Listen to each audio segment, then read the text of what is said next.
Marcus Aurelius once said that the impediment to action advances action. What stands in the way becomes the way. It is a profound paradox that most of us spent our lives trying to escape.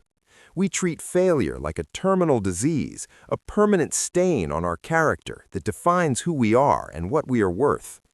We paralyze ourselves in the pursuit of perfection, only to find that the very walls we built to protect us from defeat have become the bars of our own prison. If you feel like you are standing still while the world moves forward, it is not because you lack talent. It is because you are viewing your obstacles as dead ends rather than doorways. Today, we will dismantle the fear of falling and learn how to turn every setback into the fuel for your eventual ascent. The illusion of the finish line. We live in a culture obsessed with the harvest, but terrified of the dirt. You see the entrepreneur with the successful exit, the athlete with the gold medal, or the creator with the massive following, and you assume they possessed a secret map you don't have. This is the pain of the fixed mindset, the belief that your abilities are carved in stone. When you fail, it feels like a verdict on your soul. You tell yourself, "I am not good enough," instead of, "I am not there yet." This internal narrative is a slow poison. It kills curiosity and replaces it with a desperate need for validation. The insight is simple but brutal. Growth only occurs in the presence of resistance. Just as a muscle must tear to become stronger, your mind must face friction to expand. In the school of Stoicism, there is no such thing as a bad event. There is only your judgment of it. A failure is merely data. It is a signal from the universe telling you that your current strategy needs refinement. To bridge the gap, you must adopt the not yet technique. Every time you stumble, consciously replace the thought, "I failed," with, "I haven't mastered this yet." This small linguistic shift moves you from a place of victimhood to a place of agency. The alchemy of the Stoic mind.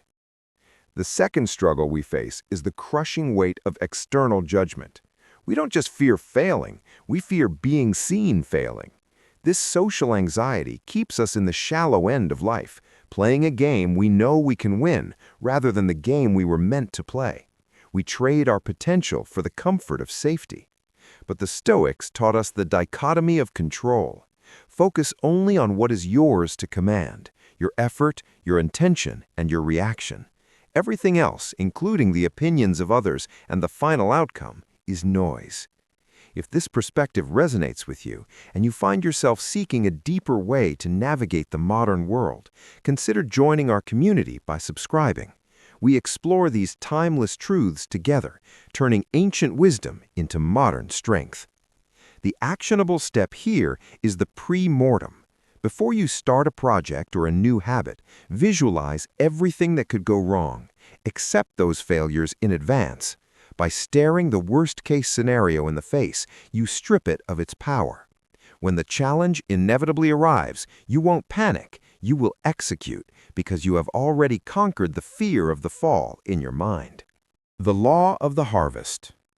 Nature never rushes, yet everything is accomplished. We often fail because we try to bypass the law of sowing and reaping. We want the fruit without the season of waiting. When we don't see immediate results, we conclude that the effort was wasted. This is the pain of the short-term lens. You are looking for a breakthrough when you should be looking for a foundation. In the Western tradition of the harvest, you cannot reap in the same season you sow. There is a necessary period of darkness where the seed must break open underground, unseen and unrewarded. The insight is that consistency is the highest form of intelligence. A growth mindset understands that success is the compounding interest of small, boring actions taken over a long period. To apply this, embrace the 1% rule. Forget about the grand transformation. Instead, ask yourself, what is the smallest possible improvement I can make today that makes me 1% better than yesterday? If you improve by 1% every day, you are 37 times better by the end of the year. Focus on the process, and the results will take care of themselves. The architecture of resilience. Finally, we must address the fatigue of the journey. There will be days when the lessons feel too heavy and the progress feels too slow. This is where most people quit, not because they can't do it, but because they have forgotten why they started. Resilience is not about gritting your teeth and suffering. It is about finding meaning in the struggle. Like the refiner's fire, challenges don't just test your character, they forge it. Every time you choose to get back up, you are casting a vote for the person you are becoming. Your failures are not the opposite of success, they are the ingredients of it. Do not fear the fire, fear being the wood that was too afraid to burn.